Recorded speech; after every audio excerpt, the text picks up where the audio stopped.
Here we come.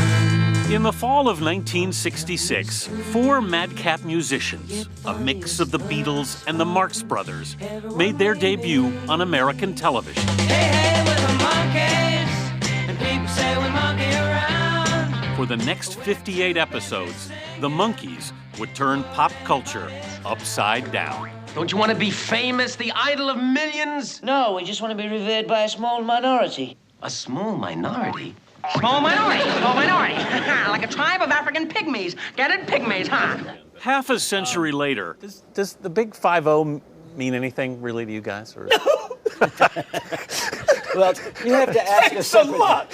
Mike Nesmith, Mickey Dolenz, and Peter Tork are still monkeying around. Then I saw her face.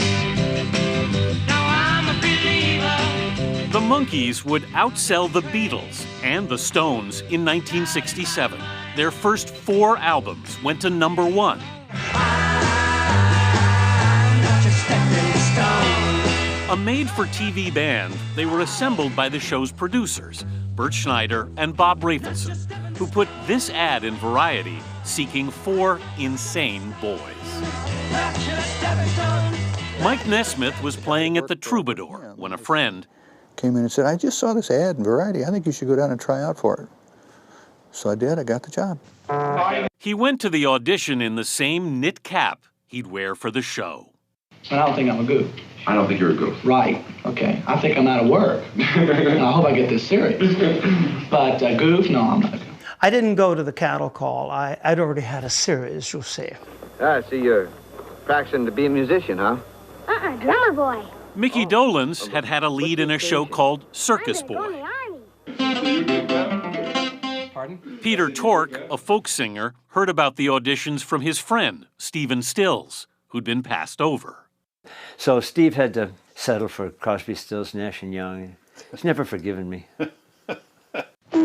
What do you want me to do? I'll dance one of your little quick things. Davy Jones, a British actor who'd already had Broadway experience, completed the cast.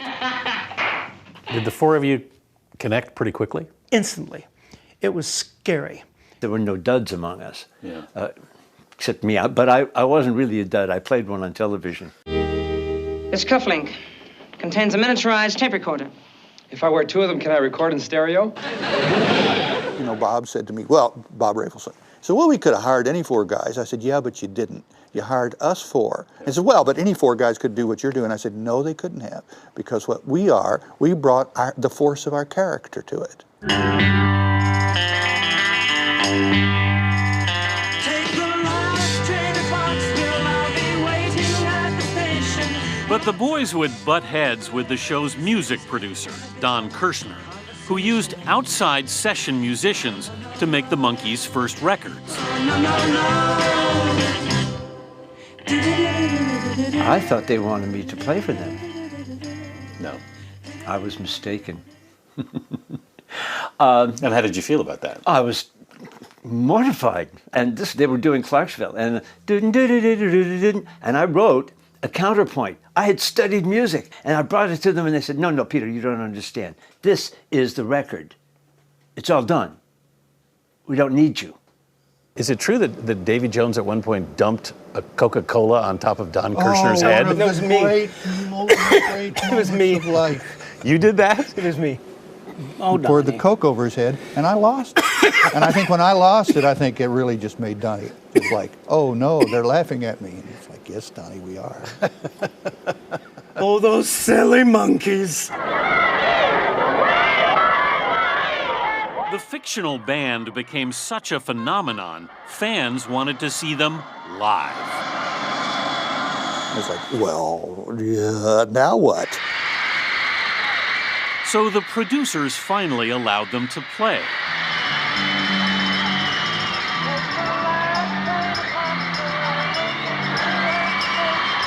And their third album, Headquarters, was entirely their own. But critics had already branded the Monkees the Prefab Four. It was a kind of, you guys aren't real. It's like, well, define your terms.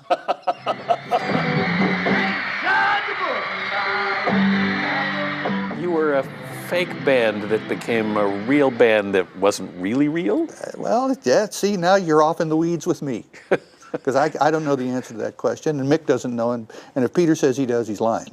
So you felt like a band? Well, you know, it's no, yes, maybe. I've often said it's like Leonard Nimoy really becoming a Vulcan. The series ended after just 2 seasons. Cross at the green, not in between. He's been out in the sun too long. He was no bargain in the shade. And the Monkees eventually went their separate ways. I've always feel blessed to be have been part of this, you know. Dolenz became a TV producer and director in England. Nesmith started his own band. So did Torque, who settled in Connecticut. Look who's here, the Monkees, yeah. But reruns have kept reintroducing the Monkees to new audiences.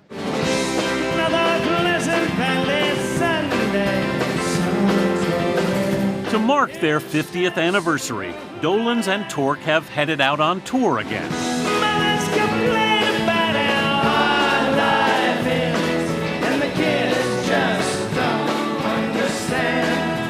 And the Monkees have recorded a new album.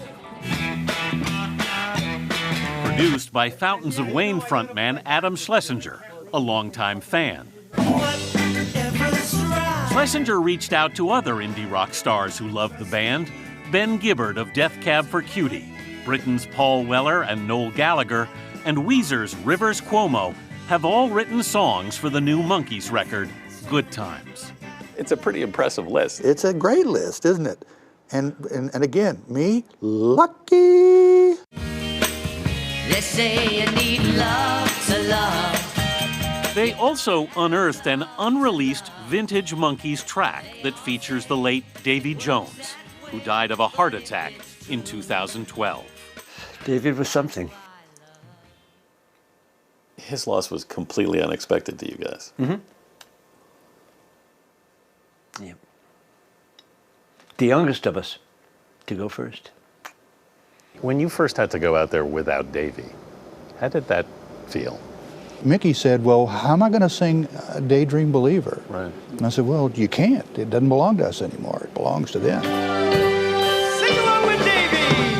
Just Davy G. Oh, what can it mean to a daydream believer and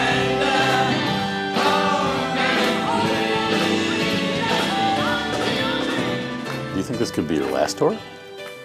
No, we're going to retour again next year. You are. Absolutely. We'll tour until one of us drops. Then the other will go on as the monkey.